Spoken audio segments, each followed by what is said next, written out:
quand j'ai essayé d'ouvrir ses voies respiratoires. Mes doigts sont littéralement entrés en elle. Les tueurs de sang-froid défient tout ce que nous voulons croire sur l'humanité. Qu'il y a toujours une limite que les gens ne franchiront pas.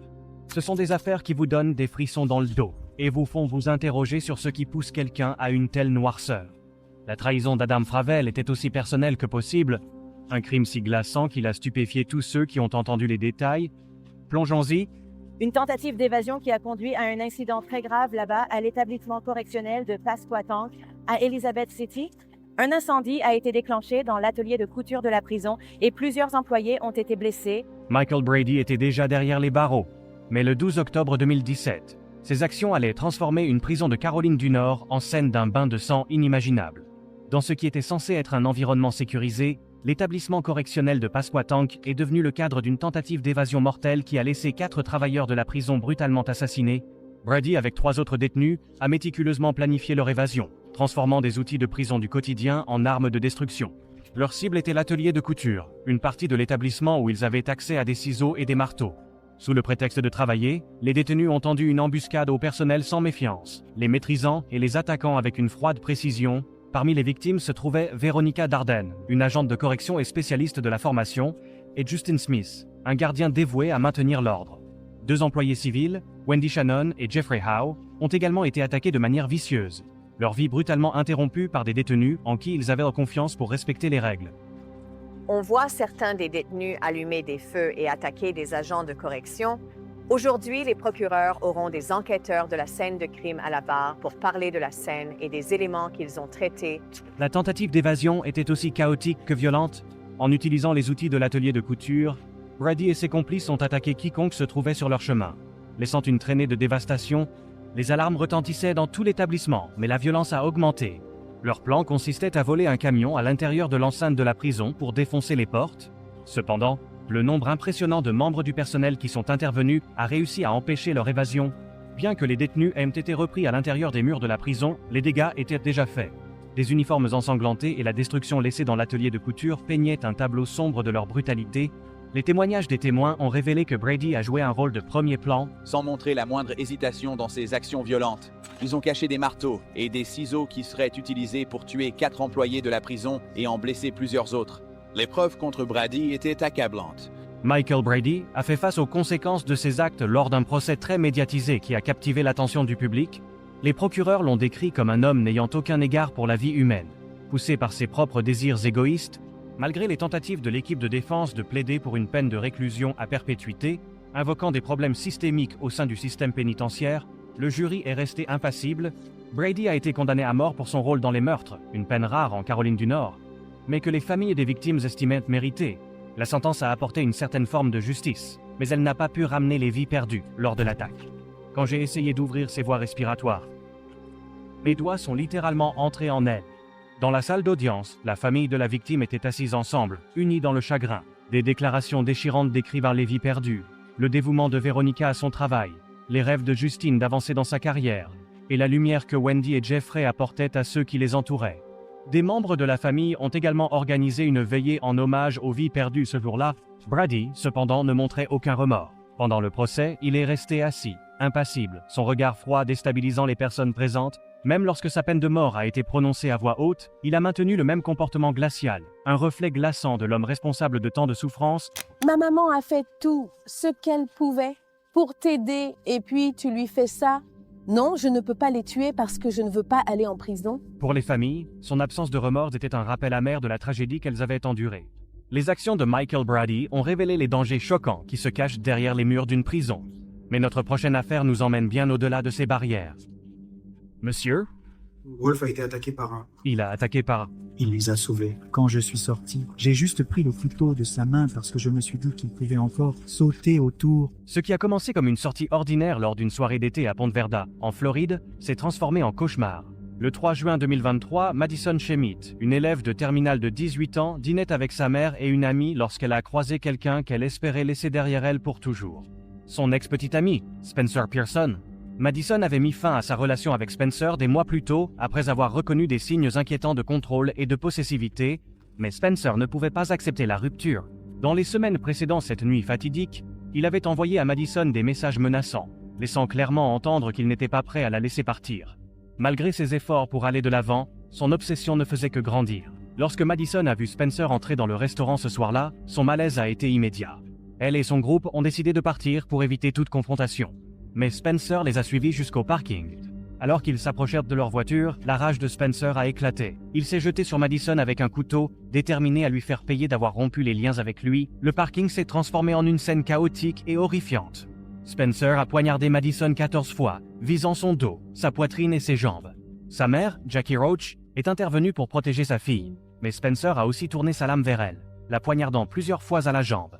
Des cris ont déchiré l'air alors que des passants se précipitaient pour aider, essayant de retirer le couteau des mains de Spencer. Cet homme qui a attaqué les deux femmes a maintenant plaidé coupable d'avoir tenté de tuer son ex-petite amie et sa mère, et d'avoir blessé un passant qui est venu à leur aide. Au milieu du chaos, Spencer a tourné l'arme contre lui-même, se poignardant au cou dans une tentative choquante de mettre fin à ses jours. Saignant abondamment, il s'est effondré près de Madison et Jackie. Les premiers intervenants sont arrivés pour trouver le parking trempé de sang. Les conséquences de l'éruption violente de Spencer. Madison et sa mère ont été transportées d'urgence à l'hôpital dans un état critique, mais contre toute attente, elles ont toutes les deux survécu à cette attaque brutale. Spencer lui aussi a survécu à ses blessures auto-infligées et a été immédiatement placé en détention. Le 3 juin 2023, les événements qui se sont déroulés cet après-midi-là. C'est horrifique. Lors de son procès, les procureurs ont dépeint le portrait d'un homme consumé par la jalousie et le besoin de contrôle, quelqu'un qui croyait que l'indépendance de Madison était une insulte à sa domination. Le jury a délibéré brièvement avant de revenir avec une peine de réclusion à perpétuité, sans possibilité de libération conditionnelle, s'assurant que Spencer ne nuirait plus jamais à personne. Vous avez été condamné à purger le reste de votre vie en prison. L'adolescente qui a été poignardée, Madison Chemitz, est encore en train de se remettre et elle est actuellement paralysée. La salle d'audience était remplie de tension, alors que Madison, son corps marqué par l'attaque, faisait face à Spencer lors de la sentence. Sa résilience était évidente alors qu'elle racontait la peur et la douleur qu'il avait infligées à elle et à sa famille. Jackie, encore en train de se remettre de ses blessures, a parlé de la force qu'il a fallu pour protéger sa fille face à un danger inimaginable. Je suis ici pour exprimer mes sincères excuses à Madison. Spencer est resté stoïque pendant que le verdict était lu, ne montrant aucune émotion face à la dévastation qu'il avait causée. Son absence de remords était un rappel glaçant du genre de personne capable d'une telle attaque. Pour Madison et sa famille, la sentence a apporté un sentiment de justice, mais les cicatrices, tant physiques qu'émotionnelles, resteraient à jamais. L'obsession violente de Spencer Pearson a failli détruire une famille entière. Mais notre prochaine affaire nous emmène dans une petite communauté brisée par un autre type d'horreur. Elle n'est pas encore revenue. Ça te dérange si on jette un œil dans sa chambre? Est-ce qu'elle a déjà disparu auparavant? Juste partir sans interrompre le spectacle.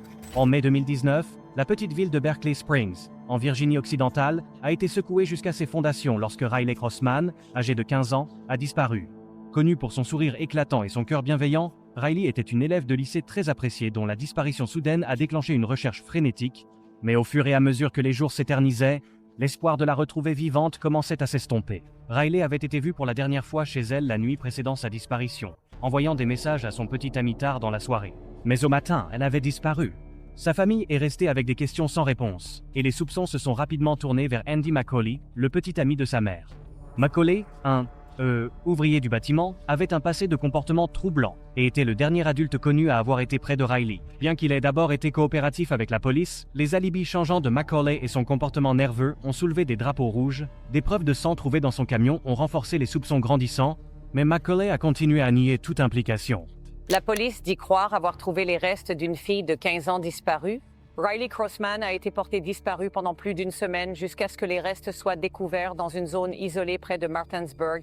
Après une semaine de recherche acharnée, les autorités ont fait une découverte déchirante. Le corps de Riley a été trouvé abandonné sur une colline isolée, recouvert de branches et de débris. L'autopsie a révélé qu'elle avait été étouffée à mort, un acte cruel et délibéré qui a brisé sa famille et choqué la communauté.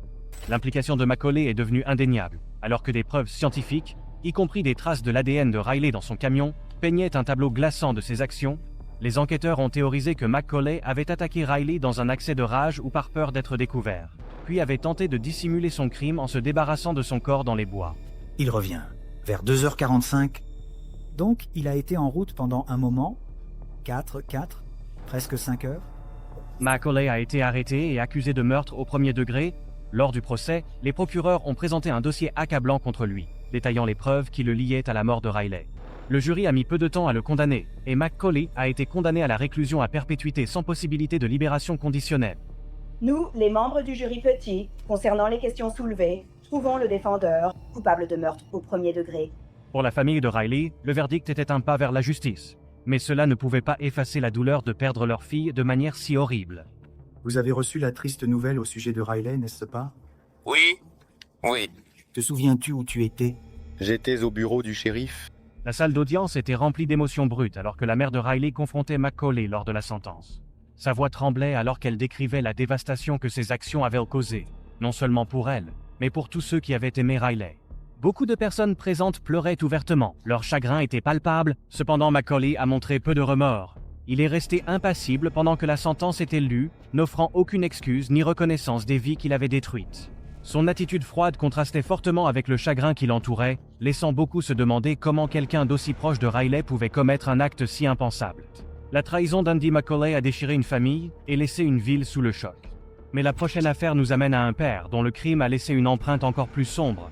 D'autres témoins ont déclaré que Fravel avait tout à gagner financièrement de la mort de Maddie, car ses enfants recevraient un capital d'essai de 170 000 $, et d'autres ont témoigné que Fravel était presque complètement dépendant financièrement de Maddie. Au printemps 2024, une affaire a captivé Winona, Minnesota, et a résonné à travers le pays, la disparition et le meurtre de Madeleine Kingsbury, une mère de 2 enfants âgée de 26 ans. Connue comme une mère dévouée et une sœur aimante, sa disparition soudaine a envoyé des ondes de choc à travers sa communauté. Ce qui a commencé comme une affaire de personnes disparues allait se transformer en une histoire horrifiante de trahison et de meurtre. Le 31 mars 2023, Madeleine Kingsbury a déposé ses enfants de 5 et 2 ans à la garderie. Mais les choses ont pris un tournant lorsque sa famille et ses amis ont déclaré qu'ils n'avaient plus eu de contact avec elle depuis... Le 31 mars 2024, Madeleine a été vue pour la dernière fois en déposant ses 2 jeunes enfants à la garderie avec leur père, Adam Fravel. On s'attendait à ce qu'elle rentre chez elle ce matin-là, mais elle ne l'a jamais fait. L'inquiétude a rapidement grandi lorsque ses amis et sa famille n'ont pas pu la joindre. La police a lancé une vaste opération de recherche, rejointe par des centaines de bénévoles fouillant la région à la recherche de tout signe d'elle. Fravel, qui ne vivait pas avec Madeleine à l'époque mais restait présent dans sa vie à cause de leurs enfants, est devenu une personne d'intérêt immédiate. Ses déclarations incohérentes et son manque de coopération avec les forces de l'ordre ont alimenté les soupçons. Derrière des portes closes, il a été révélé que Fravel avait un passé de mauvais traitements émotionnels et physiques, créant une relation toxique et volatile dont Madeleine avait du mal à s'échapper. L'enquêteur du comté de Fillmore, Dan Dornank, était en train de fouiller la route de maintenance rurale le 7 juin. Il a dit que c'était l'odeur nauséabonde de décomposition et le bruit des mouches qui l'ont finalement conduit à la découverte des restes de Madeleine Kingsbury dans ce fossé rural. Après des semaines de recherches acharnées, la vérité déchirante a été révélée. Le corps de Madeleine a été découvert le 7 juin 2023, caché dans une zone boisée isolée près de la propriété de la famille Fravel. Cette découverte macabre met fin aux espoirs de son retour sain et sauf. Elle était enveloppée dans un drap de lit et ligotée avec du ruban adhésif. Des objets qui ont ensuite été retracés jusqu'à la maison du couple. Les enquêteurs ont reconstitué une chronologie glaçante. Fravel avait étouffé Madeleine, dans un accès de rage, poussé par ses projets de quitter leur relation toxique. Son corps a été abandonné dans une zone qu'il croyait capable de dissimuler ses actes pour toujours. Cet acte de contrôle et de jalousie montre jusqu'où il était prêt à aller pour maintenir sa domination, même après sa mort. Les preuves ADN, y compris des matériaux trouvés sur le corps de Madeleine et dans le véhicule de Fravel, ont scellé le dossier contre lui.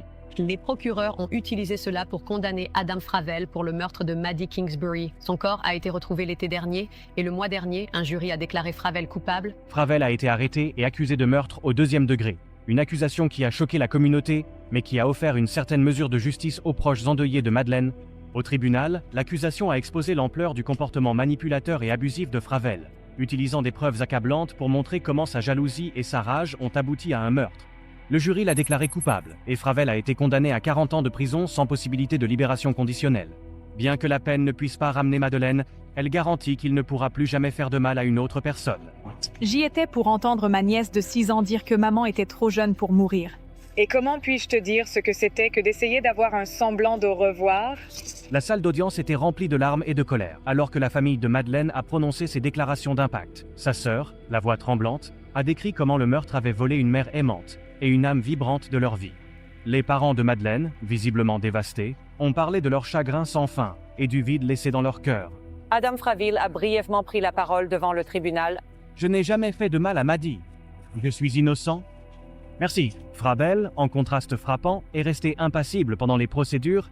Son attitude froide, même alors que le poids de ses actes était mis à jour, a mis en colère ceux qui étaient présents. Le manque de remords était un rappel amer de sa cruauté.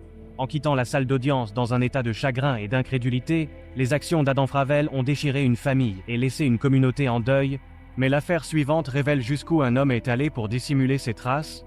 Nouveau détail ce soir sur l'arrestation d'un homme accusé d'avoir tué la mère de ses enfants. Ce mandat d'arrêt concerne Percy Armstrong Jr. Les enquêteurs de l'État ont trouvé une arme à feu et des vêtements ensanglantés enterrés dans le jardin de la maison. En juillet 2022, Jacksonville, en Floride, a été secouée par un crime horrible.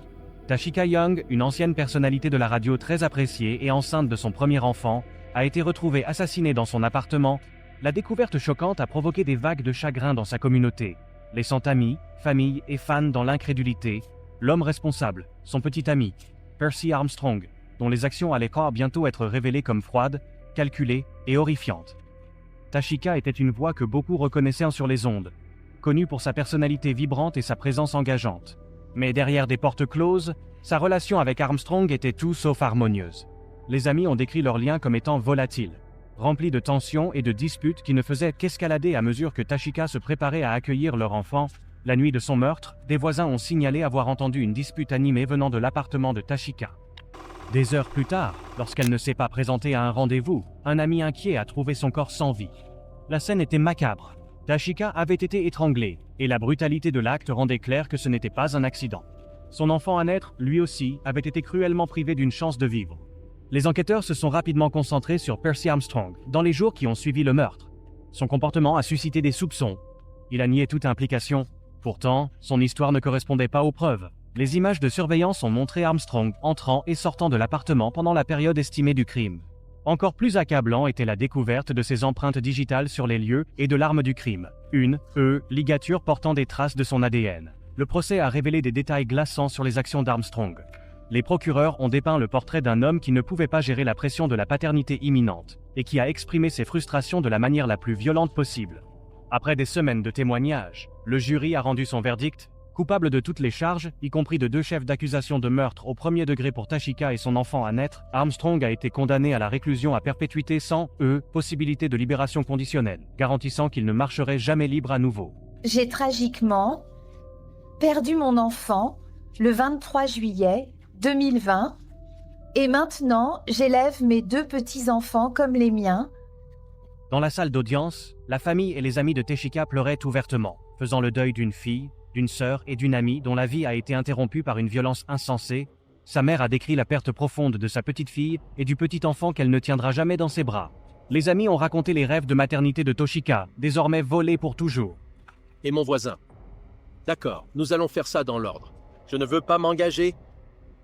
Dieu, entendez la gloire du Seigneur. Nous nous tournons vers Dieu parce que nous sommes Dieu. Armstrong est resté impassible pendant que le verdict était lu, son absence de remords rappelant de manière glaçante sa nature froide et calculatrice. Pour ceux qui étaient présents, la sentence marquait la fin d'un long parcours pour obtenir justice, mais les cicatrices laissées derrière ne guériraient jamais complètement. Tashika et son enfant à naître ont été profondément pleurés, leurs souvenirs chéris pour toujours par ceux qui les aimaient. Ensuite, nous passons à l'affaire de Quentin Smith, dont le crime choquant a laissé tout le monde dans l'incrédulité. Son attitude froide dans la salle d'audience n'a fait qu'accentuer l'horreur de ses actes. Ce moment où il a décidé de tuer ses 2 agents, parce qu'il ne voulait pas retourner en prison. À Columbus, Ohio, le 10 février 2018, les agents, Eric Joring et Anthony Tony Morelli, ont répondu à un incident de violence domestique à Westerville. Une femme avait appelé le 911 demandant de l'aide avant de raccrocher. La femme, qui s'appelait Candace, était mariée à un homme nommé Quentin Smith. Lorsque les agents sont arrivés sur les lieux de l'incident, il a été découvert que Quentin Smith avait frappé et étranglé sa femme.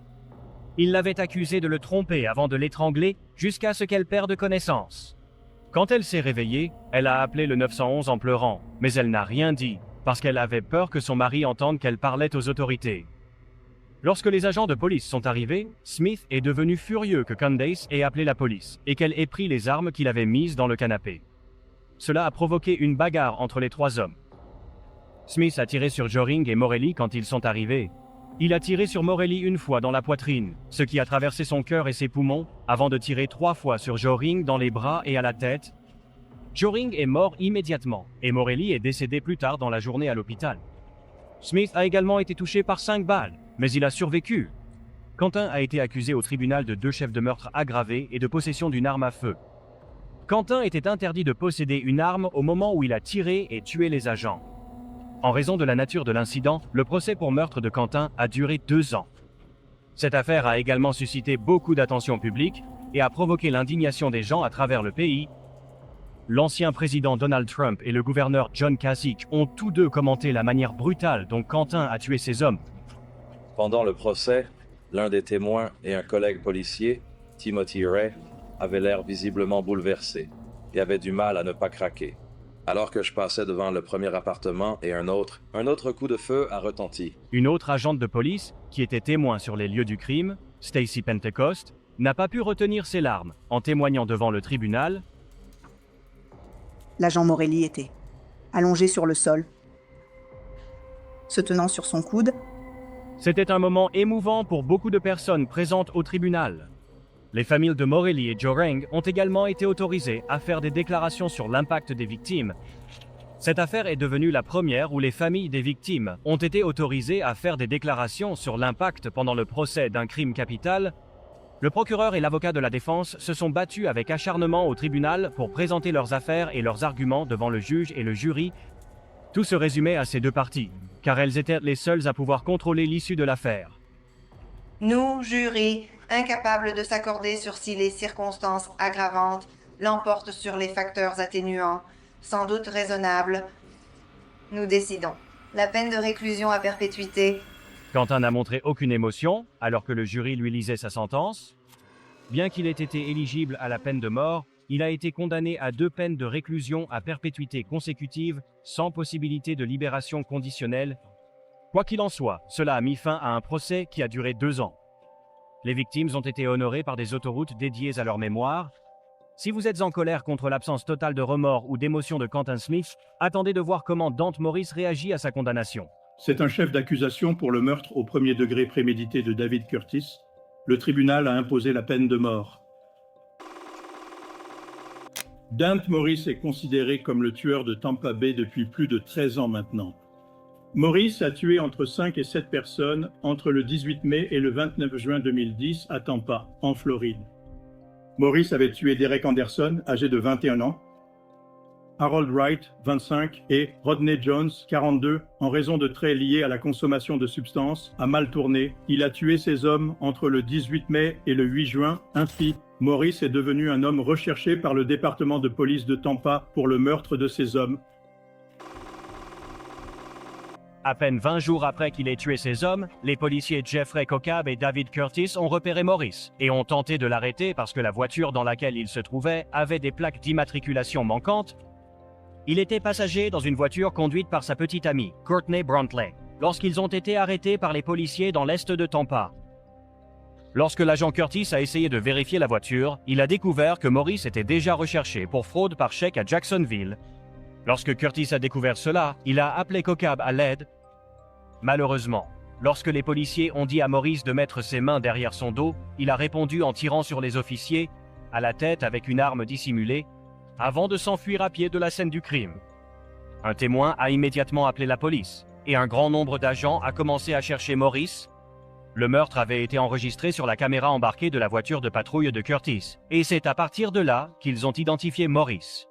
Ils ont également identifié la petite amie de Morris, qui a fui la scène, laissant la voiture avant de se cacher dans un appartement. En raison de la gravité de cette affaire et du fait que c'était la pire chose qui soit arrivée au département de police de Tampa, une chasse à l'homme à grande échelle a été organisée pour rechercher Morris. La recherche de Morris est devenue la plus grande chasse à l'homme de l'histoire de Tampa. Près de 1000 agents de 22 agences ont été déployés pour le rechercher. D'autres agents comprenaient des équipes SWAT, des véhicules blindés, des équipes cynophiles et des hélicoptères équipés d'imageries thermiques, ainsi que des agents de l'ATF qui ont été dépêchés pour chercher Morris. Ils ont fini par fouiller environ 300 maisons pendant la chasse à l'homme. Une récompense pour des indices menant à son arrestation a été augmentée à 100 000 $. Et le 2 juillet 2010, Dante Morris a été arrêté dans un cabinet d'avocats à Tampa, avant d'être emmené dans une cellule isolée. Cette affaire a suscité une énorme attention médiatique après que la chasse à l'homme a été diffusée. Morris a été traduit en justice pour une multitude d'infractions. Il a été accusé de 4 chefs de meurtre aggravés, de résistance à l'arrestation, de tentative de vol à main armée, d'évasion, de vol de voiture, de possession de drogue et de blessures corporelles dangereuses. Il a ensuite été révélé qu'il avait tué 2 autres personnes afro-américaines à Tampa avant les officiers. Il a d'abord été jugé en juillet 2012 pour le meurtre de Rodney Johnson, âgé de 42 ans, et il a été condamné à la réclusion à perpétuité sans possibilité de libération conditionnelle. En novembre 2013, il a finalement été jugé pour le meurtre des agents Kokab et Curtis. Le condamné n'a pris que 4 heures, car il y avait des preuves du meurtre provenant de la caméra embarquée. Lors du procès, la femme de Jeffrey Kokab, Sarah Kokab, a fait une déclaration d'impact sur la victime, et elle a parlé de la façon dont Morris lui avait enlevé son mari. Cela a rendu les choses encore plus difficiles pour elle, car Jeffrey et Sarah attendaient un bébé. 1 mois après que Morris a tué les agents, leur fille est née morte. Et cela a fait trembler la voix de Sarah alors qu'elle en parlait. Je ne peux pas imaginer qu'il soit... La tante de Dante, Morris, a également été appelée à la barre, et elle a pleuré de manière incontrôlable, en disant qu'elle croyait que Morris était coupable de ses crimes. C'est le chef d'accusation 2 de meurtre au premier degré de Jeffrey Kokab. Le tribunal impose la peine de mort. Le jury l'a reconnu coupable de double meurtre, et en mai 2014, il a été condamné à mort. Morris n'a montré aucune réaction pendant que le jury lisait sa sentence. Il a reçu 2 autres peines de mort entre 2014 et 2015, lorsqu'il a été transféré dans le couloir de la mort par le juge William Dante. Au moins, Dante Morris n'a pas tendu une embuscade et tué des flics de manière brutale et douloureuse comme ce salaud. Selon l'accusation, il s'agissait d'exécution. Les 2 victimes ont été abattues à plusieurs reprises, mais Elliot Knox affirme qu'il n'a rien à voir avec les fusillades. Le 16 décembre 2021, 2 personnes ont été assassinées en l'espace de quelques heures à Baltimore avant la fin de la journée. La première victime était l'agent de police Keona Hawley, qui avait été un membre actif du département de police de Baltimore. Le second était un Justin Johnson âgé de 27 ans. Les 2 victimes ont été abattues et tuées dans ce qu'on a appelé un meurtre en embuscade. Le coupable, Elliot Knox et Trayvon Shaw. La partie la plus déroutante de cette affaire était qu'il semblait qu'il n'y avait aucun mobile pour les meurtres commis par ces 2-là. Le jour des meurtres tragiques, Keona Hawley était assise dans sa voiture de patrouille à Curtis Bay lorsqu'elle a été abattue à plusieurs reprises sous différents angles. À peine 90 minutes plus tard, les hommes se sont rendus à Yale Heights et ont tiré 6 fois dans le dos de Johnson, alors qu'il était également assis dans sa voiture. Hawley a immédiatement été placée sous assistance respiratoire en raison de la gravité de ses blessures. Mais malheureusement, elle est décédée 8 jours plus tard, le 23 décembre. La recherche d'un suspect a commencé, et finalement, les preuves de sécurité, les caméras de surveillance, les téléphones portables et l'ADN ont placé à la fois Knox et Shaw sur les lieux des 2 fusillades. Plus tard, lors de l'enquête, 2 armes à feu ont été trouvées dans la maison, dont l'une a été utilisée pour tuer à la fois Hawley et Johnson. Knox a été arrêté peu après et a été traduit en justice pour 2 chefs d'accusation de meurtre au premier degré et 2 chefs d'accusation de complot pour commettre un meurtre. Il a été révélé plus tard par l'accusation que le mobile derrière le meurtre de Johnson était qu'il devait $100 à Shaw. Un témoignage choquant a été fait par Knox, ce qui a donné l'impression d'un mobile. Knox a dit au tribunal et à la famille de la victime que Shaw prétendait que Hawley était membre de la Black Guerrilla Family, un gang infâme, et que le gang voulait qu'elle disparaisse de la circulation. Selon Knox, Hawley et plus de 100 policiers de Baltimore avaient formé une alliance illégale avec la BGF, et ils donnaient souvent aux membres de la BGF les noms et les identités des dealers de drogue autour de Baltimore pour qu'ils puissent les voler. Il a également affirmé que des policiers prenaient des substances et des armes aux dealers pour les utiliser comme accessoires afin que le programme Safe Streets du maire de Baltimore puisse les utiliser. Cela semblerait plus efficace et pertinent. Cependant, la sœur de Keona Hawley, LaWanda Sykes, a déclaré que c'était un mensonge et qu'il n'y avait aucune chance que Hawley soit membre d'un gang. Ces allégations farfelues ont également été ignorées par le jury car ils estimaient qu'il s'agissait de diffamation. Les preuves ont également montré qu'Elliot devait être le plus proche de la voiture de patrouille de Hawley quand lui et Shaw l'ont tué. Le père de la 2e victime de Knox, Harold Johnson, a déclaré J'aimerais qu'il y ait une autre façon de pénaliser ces gars-là parce que Justin et l'officier Howley sont partis. Et le fait est que c'est le contribuable qui doit payer pour ces gars pour le reste de leur vie. Et j'aimerais qu'il y ait une autre façon de les punir. Justin Johnson, âgé de 27 ans, était père de 5 enfants avant d'être tué par Knox. Le procureur aurait déclaré ce qui suit après la condamnation de Knox. L'avocat Ivan Bates a déclaré « La condamnation d'aujourd'hui d'Elliot Knox envoie un message sans équivoque que les actes de violence qui ont affligé nos communautés ne seront pas tolérés. » Cette phrase garantit que Knox ne pourra plus jamais nuire à qui que ce soit à Baltimore. Lors d'un autre procès, l'accusation a dit au jury que les deux hommes avaient ciblé Holly et l'avaient exécutée. Selon lui, ils savaient qui elle était et où elle se trouvait, donc ils l'ont tuée pendant qu'elle travaillait. En fait, l'une des plus grandes choses que nous voulons savoir, c'est pourquoi cela s'est produit. Je ne me reposerai pas. Je ne serai pas satisfait tant que je ne saurai pas qui. Et pourquoi cela a été fait à ma sœur. En mars 2024, Knox a été condamné à 2 peines de réclusion à perpétuité consécutive pour le meurtre des 2 victimes. On a dit que ses émotions allaient de la défiance à l'accusation. On rapporte qu'il a continuellement essayé d'éviter de prendre la responsabilité et qu'il a tenté de justifier ses actions. Il a dit au tribunal, avec l'aide de son avocat, qu'il n'avait été qu'un complice parce que Shaw lui avait dit de cacher les armes. Cela n'a pas empêché le jury de le condamner à la réclusion à perpétuité sans possibilité de libération conditionnelle. Après avoir tué un policier, allons à l'autre côté de la ville et prenons le fils de quelqu'un. Personne ne se réveille en pensant à ces choses. Quelqu'un les a envoyés le faire. Après la condamnation, la sœur de l'agent Howley a déclaré qu'ils avaient encore besoin de connaître la raison derrière le meurtre de sa sœur. Elle a insisté sur le fait qu'elle ne se reposerait pas tant qu'elle ne saurait pas qui avait ordonné sa mort et pourquoi. Les tueurs dans cette vidéo nous ont tous stupéfiés par leur crime de sang-froid et leur réaction glaçante en salle d'audience. Mais il y a encore plus à découvrir. La prochaine vidéo à l'écran plonge dans des affaires époustouflantes et des verdicts choquants qui vous tiendront en haleine. Ne le manquez pas. Cliquez maintenant pour voir les histoires qui vous laisseront sans voix.